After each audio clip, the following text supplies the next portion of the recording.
Du cessez-le-feu, vous parliez de cette fora de milices qu'il faut évacuer de la Libye.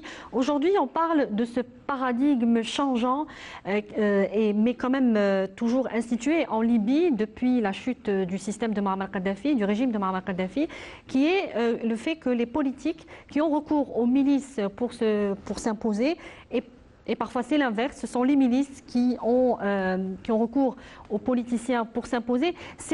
C'est une espèce d'entreprise comme ça, de gagnant-gagnant, et ce qui fait qu'aujourd'hui, la mise en œuvre du plan de cessez-le-feu devrait être compliquée.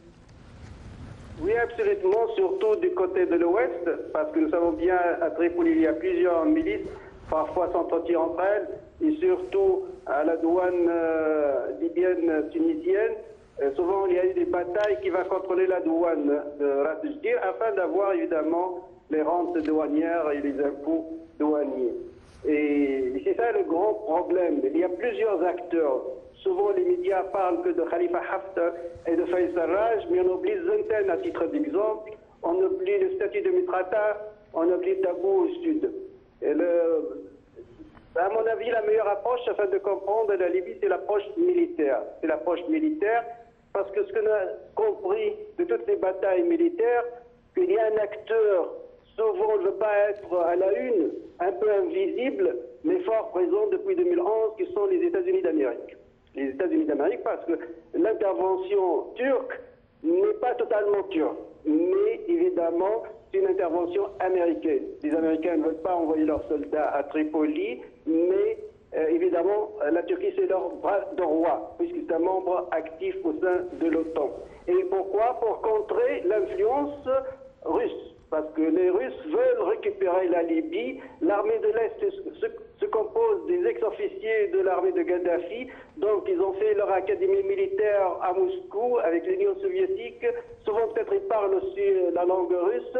Donc, Erdogan est intervenu, en fait, en faveur des Américains. Ce qu'on a compris de toutes ces batailles, que les Américains ne veulent pas une victoire militaire de l'Est à l'Ouest, ne veulent pas que les troupes de Khalifa Haftar entrent à Tripoli, ça veut dire qu'ils ne veulent pas un nouveau Bismarck libyen.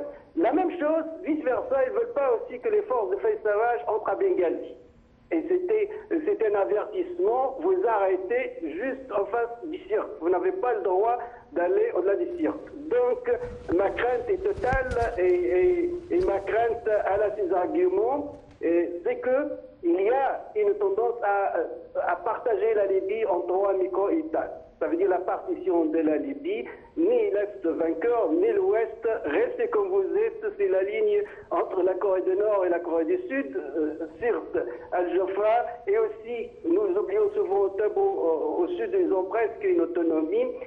Cette approche militaire nous pose la grande question, est-ce que les Libyens vraiment sont libres? Est-ce que les acteurs libyens sont libres ou ils sont manipulés par les forces étrangères, donc ils n'ont pas une volonté? On a remarqué aussi la faiblesse du nationalisme libyen. La faiblesse du nationalisme libyen depuis 2011, l'OTAN bombarde leur ville et certains crient Allahu Akbar. Je ne vois aucun rapport. Donc la faiblesse du nationalisme libyen a engendré cette situation qui est chaotique. Moi, je ne vois aucune solution libyenne à part ce fait accompli qui est la partition de la Libye en trois États.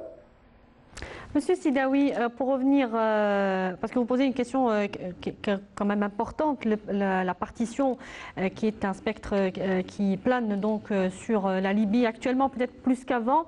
On va y revenir avec nos invités sur le plateau.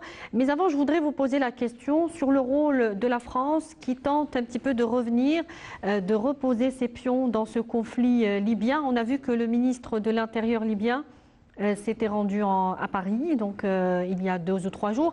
Qu'est-ce qu'on peut en dire aujourd'hui du rôle et de l'influence française dans ce conflit? À mon avis, la France a été chassée depuis 2011 par les États-Unis d'Amérique. Rappelons-le, la fameuse interview d'Obama avant qu'il quitte le pouvoir, l'interview qu'il a donnée à American Islamic Review, et qui a d'abord regretté l'intervention militaire en Libye. Il a dit clairement je regrette. Il a accusé Sarkozy de chercher sa propre gloire. Donc les Américains étaient hésitants en 2011, mais ils ont chassé les Français. Ils ont dit aux Français vous n'êtes plus une grande puissance mondiale, vous ne pouvez pas exploiter le pétrole libyen, vous ne pouvez pas avoir une grande partie de ce que nous appelons malheureusement aujourd'hui le gâteau libyen. Et donc, les Français, ils ont cherché des alliances, ils ont soutenu Khalifa Haftar, mais Khalifa Haftar et l'armée de l'Est, puisque l'armée de l'Est, comme j'ai dit, en majorité sont des officiers libyens qui ont fait leur académie militaire en Russie. On a constaté aussi que l'armée de l'Est, actuellement, est plus influencée par la Russie, plus soutenue par la Russie que par la France. À mon avis, la France a tout perdu. C'est vrai, elle était la plus enthousiaste en 2011 afin d'intervenir et casser l'État libyen, mais aussi c'est la première perdante dans ces enjeux régionaux.